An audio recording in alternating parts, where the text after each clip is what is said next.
நாம் இப்போ Oracle SQL developer எப்படி டவுன்லோட் பண்ணுறதுன்னு பார்ப்போம். இந்த மாதிரி Oracle SQL டெவலப்பர் டவுன்லோட் அனுப்புங்க. நான் ஆல்ரெடி சர்ச் பண்ணதுனால அந்த இது வந்துச்சு. ஸோ இப்போ வந்து அந்த Oracle SQL டெவலப்பர் வெப்சைட்குள்ளே வந்துட்டோம். அதுக்குள்ளே போயிட்டு Oracle SQL டெவலப்பர் டவுன்லோட்ஸ்னு போயிட்டு உங்களுக்கு என்ன வெர்ஷன் தேவையோ அதை எடுத்துக்கோங்க. எந்த விண்டோஸ் 64 பிட் சப்போர்ட் பண்ணணுன்றதுனால நான் விண்டோஸ் 64 பிட் எடுத்துக்கிறேன்.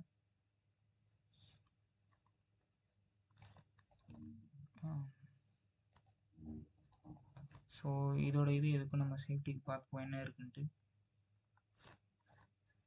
இங்கே விண்டோஸ் 64 பிட் வித் JDK 11 இன்க்ளூடட்னு இருப்பாங்க.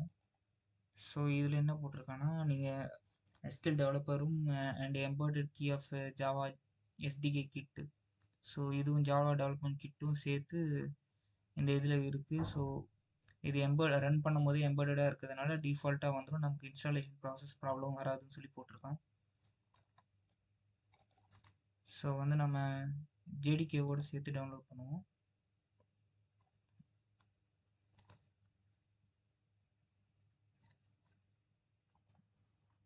இப்போ நம்ம அது வந்து டவுன்லோட் பண்ணியாச்சு.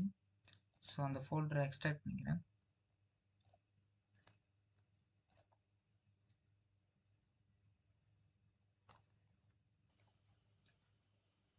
இப்போ எக்ஸ்ட்ராக்ட் பண்ண ஃபோல்டர் இங்கே இருக்குது. ஸோ இதில் போயிட்டு SQL டெவலப்பர்னு ஒரு ஃபோல்டர் அதுக்குள்ளே இருக்கும். அதில் போனீங்கன்னா லாஸ்ட்டில் SQL டெவலப்பரோட கிட் சிம்பிள் இருக்கும். அதை கிளிக் பண்ணிங்கன்னா உங்களுக்கு இன்ஸ்டாலேஷன் ப்ராசஸ் ஓப்பன் ஆகும். இந்த மாதிரி SQL டெவலப்பர் இன்ஸ்டால் ஆகிட்டு இருக்கும்.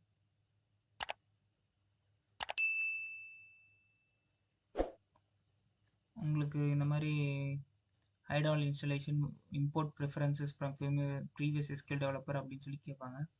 ஸோ நமக்கு இப்போ தேவையில்லை, நம்ம நியூவாக இன்சர்ட் பண்ணுறோன்றால நோன் கொடுத்துருவோம்.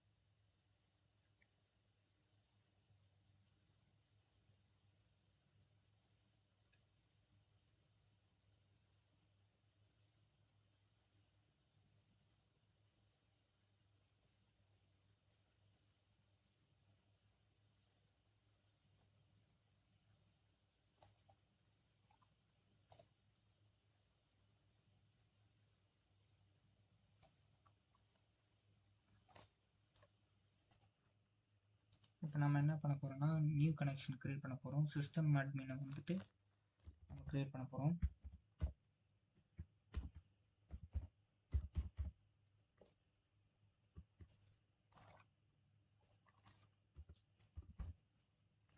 சிஸ்டம் டைப் அடிச்சுக்கோங்க. நீங்கள் ஆல்ரெடி என்ன password DB Oracle 21C interface credit பண்ணீங்களோ அந்த பாஸ்வேர்டை போட்டுருங்க.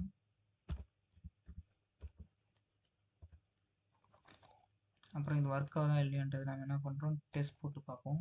டெஸ்ட்டில் ஸ்டேட்டஸ் வந்து சக்ஸஸ்னு வந்துச்சுன்னா இது ஒர்க் ஆகுது. ஸோ நம்ம பாஸ்வேர்ட் மறக்கக்கூடாதுன்றதுக்காக சேவ் பண்ணி வச்சுப்போம். அதுக்கப்புறம் கனெக்ட் பண்ணுவோம். ஸோ இப்போ டிபி அட்மின் நமக்கு கனெக்ட் ஆகிடுச்சு. இப்போ வந்துட்டு நம்ம ஜஸ்ட் இது ஒர்க் ஆகுதான்னு செக் பண்ணுறதுக்காக இந்த மாதிரி ஒரு 12 டேபிள் போட்டு பார்ப்போம்.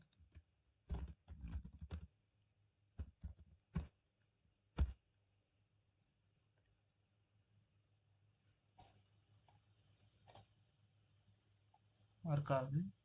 சரி, நம்மளால் டேபிள் க்ரியேட் பண்ண முடியாதுன்னு செக் பண்ணுவோம்.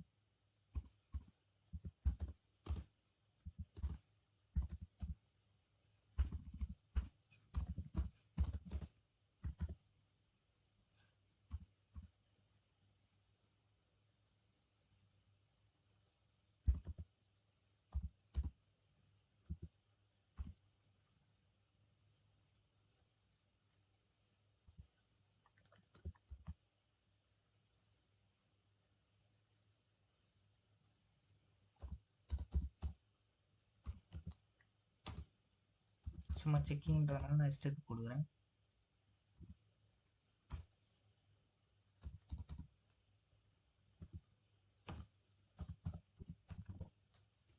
இப்போ 2 காலம்ஸ் வச்சு டேபிள் க்ரியேட் பண்ண போகிறோம்.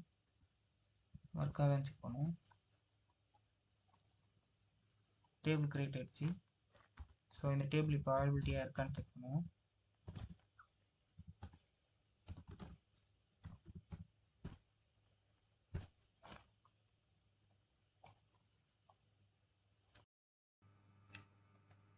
ஸோ இப்போ இது வந்து இந்த டேபிள் கிரியேஷன் எல்லாம் ஒர்க் ஆகுது. ஸோ இதான் Oracle SQL டெவலப்பரோட ப்ராசஸ்.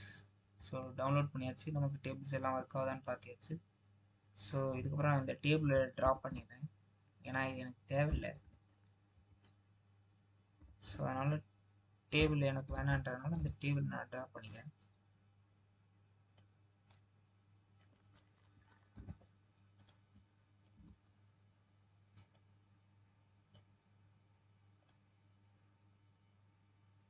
டேபிள் ட்ராப் ஆச்சு. Thanks guys.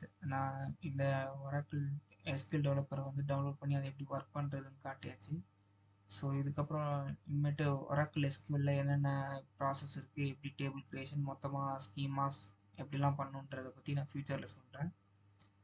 ஸோ நீங்கள் என் சேனலை சப்ஸ்கிரைப் பண்ணி லைக் பண்ணிங்கன்னா நான் புதுசாக போடுற வீடியோஸ் அதை பற்றின நோட்டிஃபிகேஷன்ஸ் எல்லாம் உங்களுக்கு வரும். ஸோ அதனால் புதுசாக Oracle SQL அதை பற்றி டெக்னாலஜிஸ் என்னென்ன தெரியுமோ நான் அதெல்லாம் போடுறேன்.